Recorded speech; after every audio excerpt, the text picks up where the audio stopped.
Today let's discuss replacing the vacuum-operated EGR valve. Today's example is a late 80s General Motors big block with throttle body fuel injection.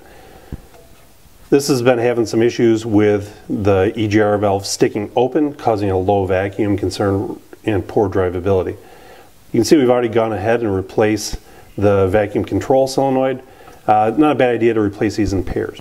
First things first, to replace the valve, we're going to get the vacuum line out of the way. Then we've got our two mounting studs on the bottom here, and we're going to wiggle our wrench in there. It's just a 13mm wrench in which we're going to loosen up these nuts here and remove the valve. Now we're going to install a universal or a multi-fit application EGR valve on this truck. And so first thing we're going to do is transfer the numbers over from the original valve, just in case somebody should ever need to replace this at another time. We can see what the original number was. Once I've put that on there, we've also got another clear sticker we'll put over it to protect it so it doesn't get all smudged with oil. But now we're going to have to take a look at the instruction sheet. Now I know that's difficult for a lot of people to do, but this does have great instructions here, so I'm going to recommend following along with them. Because this is a multi-application unit, it's going to come with options for different orifice sizes here on the bottom of the valve. And so on the back of the instruction sheet, we're going to have a reference chart here in which it'll fit an AMC, a Ford, or a GM product. Then we've got all the OE numbers here, and then which orifice we're going to need to use.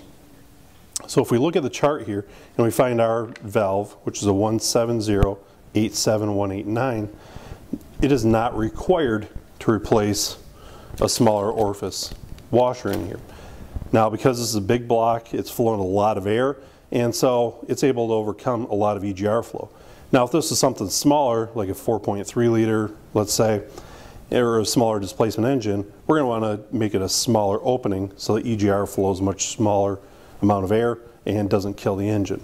So we're all set to go here. We're going to take the gasket that came with this. Now you could go ahead and put a small dab of adhesive on here in order to stick this to it. Makes it a little easier to install. But we've already gone ahead and cleaned the old gasket off the truck. We're going to take this new valve and new gasket, and we're ready to install it on the truck. Now that we've got the new EGR valve sitting on the intake on the truck, because it's got a little smaller diaphragm, we can now get at it with an extension and a 13mm swivel socket. We'll work back and forth, snug these up, get it torqued down properly, and we'll reinstall our vacuum line here. Then we just need to reinstall the air cleaner and test the system.